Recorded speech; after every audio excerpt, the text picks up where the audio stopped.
na sana pinagmasdan ang iyong. Hello guys, good afternoon. Welcome to my vlog. So, start update guys. So, marami ng shelvings guys. Shelvings, dan, gondola dan, and stocks. So, okay. So, kapit ako operate na. So, total expenses na ako karon is almost 36,000. Napit lang down.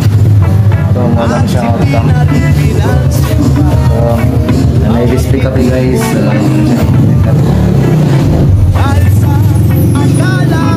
Makailang kaya.